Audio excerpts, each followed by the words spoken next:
Oi pessoal, tudo bem?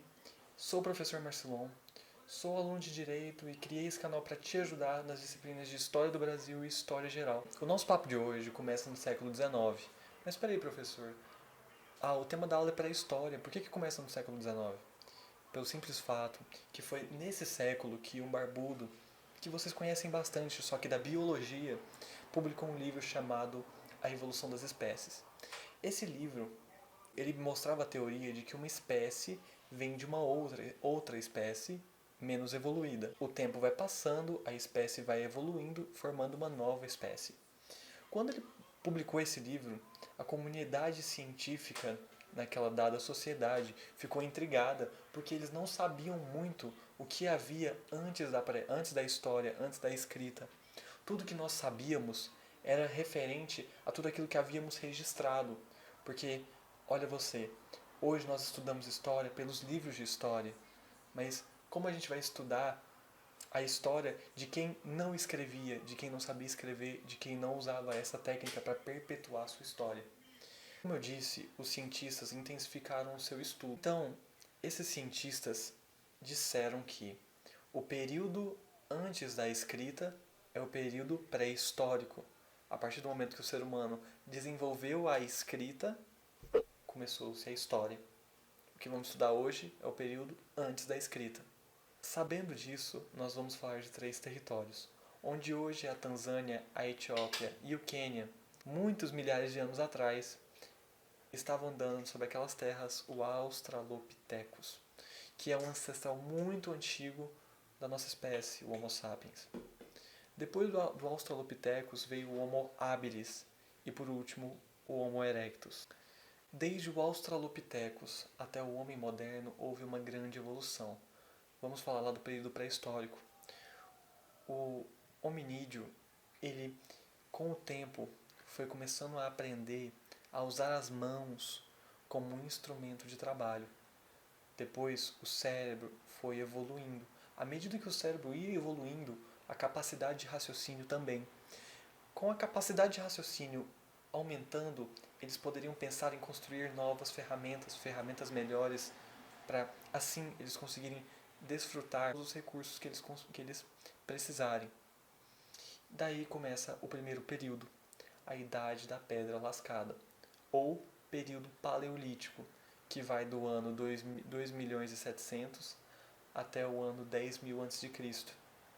E esse período foi marcado por uma economia de caça, pesca e coleta. Eles eram nômades, ou seja, eles sempre estavam atrás de comida.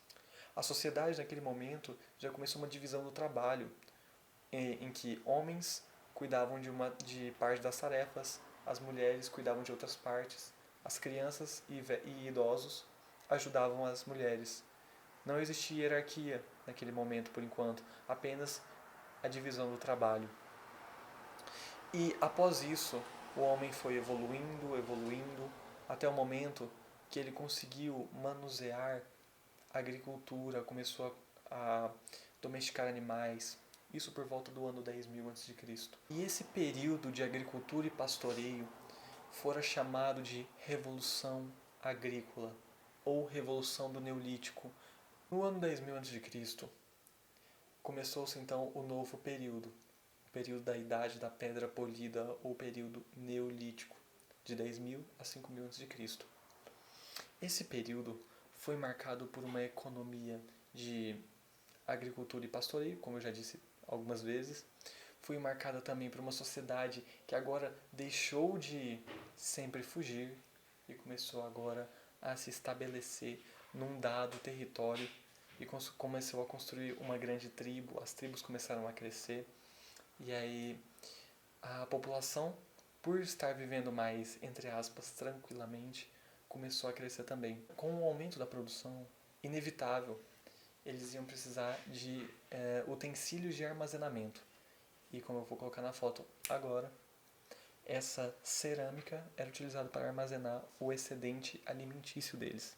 A sociedade, então, era sedentária, então as pessoas começaram a se estabelecer num dado território, enquanto a hierarquia era medida por grau de parentesco que o indivíduo tinha com aquele grupo familiar. Por exemplo, um pai um filho, uma irmã e uma mãe têm mais poder político, digamos assim, que, por exemplo, um primo, que um tio. O ser humano foi evoluindo e começou a conseguir manusear certos metais, o cobre e o estanho. O ferro, poucas tribos conseguiam, porque, como vocês bem sabem da aula de química e física, a temperatura de fusão do ferro é altíssima, é para mais de 1000 graus. Então, a tribo que conseguia manusear ferro era normalmente a tribo que dominava as outras tribos, porque os equipamentos, o ferro, além de ser muito mais resistente, é muito mais leve. Então, as armas, os utensílios eram extremamente mais fortes. Então, a tribo que tinha o ferro detinha o poder sobre as outras tribos. Essas tribos foram aumentando e foram formando grandes cidades. Essas grandes cidades começaram então a ter um grande excedente de alimento, de agricultura, de pastoreio e por aí vai. Com esse excedente, exigiu-se um sistema de medida ou um sistema de contagem.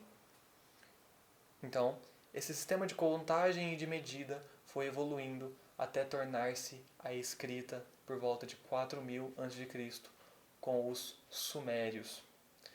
Essas cidades, grandes cidades, também tinham conflitos entre os cidadãos, porque eles começaram a estabelecer mais comércio, começaram a estabelecer outras relações, entre aspas, contratuais. E nessas relações sempre pode haver conflito. E para mediar esses conflitos, surgiu uma nova figura. Um indivíduo com mais poder, ele tinha o poder, de fato, de controlar o resto dos indivíduos daquela dada sociedade. Foi aí então que surgiu a figura de Estado. Meus amigos, muito obrigado por essa primeira aula do canal. Eu espero que vocês tenham entendido. Muito obrigado pela atenção. Me sigam aqui nas redes sociais, se inscrevam, deem like. E muito obrigado por tudo. Até a próxima.